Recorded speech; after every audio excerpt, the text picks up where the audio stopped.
I'm going to show you how you can get such an easy Halloween scratch or cut on your face that will wow your friends.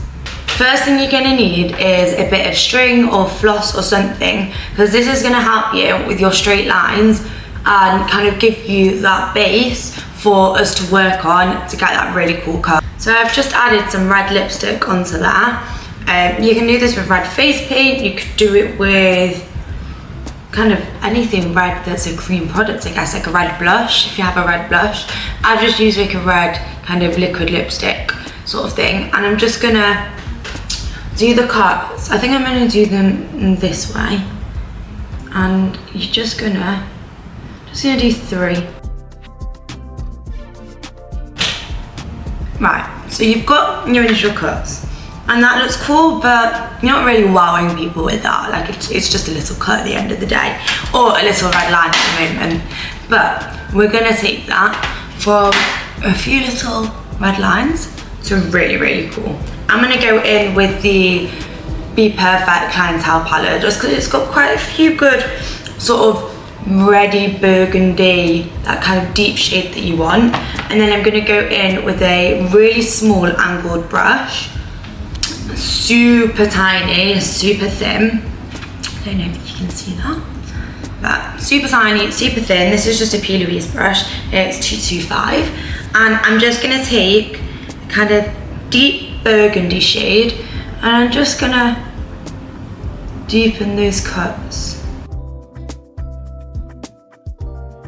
Already you can kind of see how much better and how much more that stands out on your face. But it doesn't look like just a drawn on line. Like it's giving what we want. We're not there yet, but it's giving what we want. You do want to be quite like neat and precise with this. If you make it too messy, I think it can make it quite obvious that like you've used eyeshadow. You don't want to make the lines too thick either, but just why it's quite good to go in with floss. I've seen people go in with a fork, and that does also work. If you've not got floss, a fork works, or string, but I like floss because it's so thin, so it gives me that super thin starting base, so I can go a bit thicker with my eyeshadow and not worry. You don't want it too perfect, by the way, but we are going to roughen it up after, so this part I would recommend keeping quite neat. Okay, so we've got those cuts. Now at this stage you can kind of go in with a fluffier brush and just sort of kind of just go over it so that there's no harshness, but really light hand, because you don't want to kind of diffuse it too much, but we don't want it super perfect, because if someone cut your face, like scratched you, it wouldn't be the most perfect sort of lines. But because you've done it neat already, we've given ourselves that room to kind of just roughen it up. And it's important to know, I've kind of followed the curve of if someone was scratching down. I haven't just gone like that. Like I followed the curve, so along my cheekbone, because that tends to be how you would get scratched, I think. So you could just leave it as that. I think it looks super good, and I think people would be like, oh my god, that's really good. But I've got 2 products that can take it even further.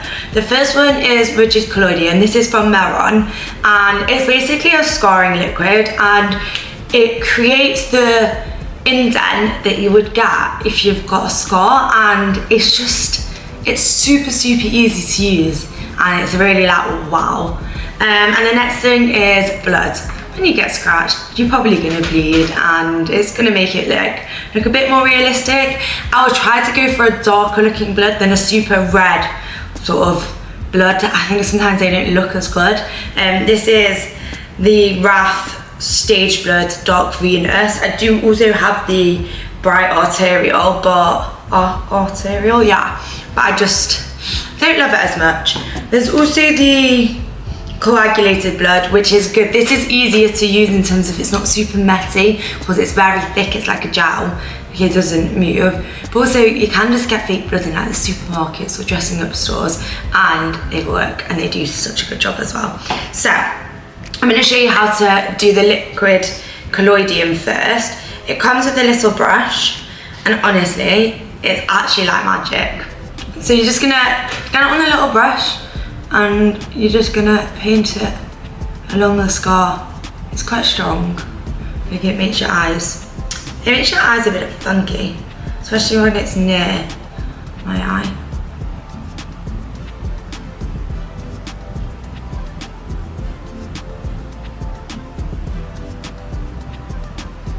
You have to go in with a few layers. You can't just do kind of one layer. So I've just done all three, and the more layers you do, the deeper it's gonna look. And you wanna kind of try and keep it to your scar, just because otherwise it might look a bit silly. I'm not sure if you can really see on camera, but honestly, that is just really tightened my skin. You almost can't move your face for a bit. It takes a second to get used to it. But can you just see how, I'm not sure if you can see it, to be honest. Again, you can probably just leave it at that. Like, that looks so good, and it looks even more realistic because you've actually got the depth of a cut without having to kind of go in with liquid latex or anything like that. Like, it was so easy and not messy. However, we're gonna take it up one more notch. We're gonna take some blood, and we're gonna take some tin foil. Tin foil is just a really easy way to do this without needing to purchase loads of stuff. Now, you don't wanna have to purchase a brush or anything like that. You can use a wired like scrubbing brush if you've got a new one, I guess. But foil just does the job. So I'm just gonna get a bit of blood on the foil.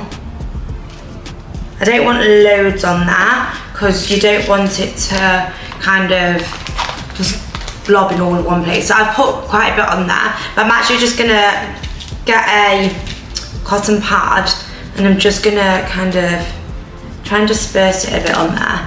And then I'm just gonna sort of tap on my face.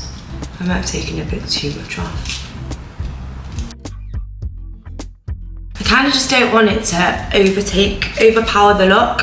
I am going to go in just with, you could either do this with a little cotton bud, or I'm just going to go in with an angled brush and just some blood.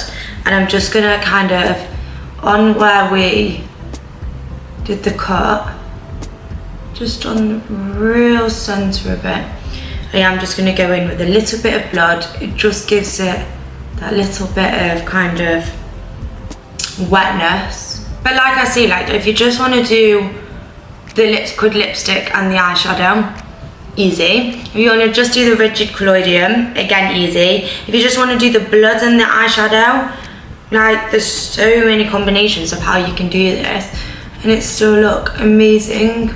And there you have it. That's how I achieved a really cool Halloween scar look, and it was literally so quick and easy.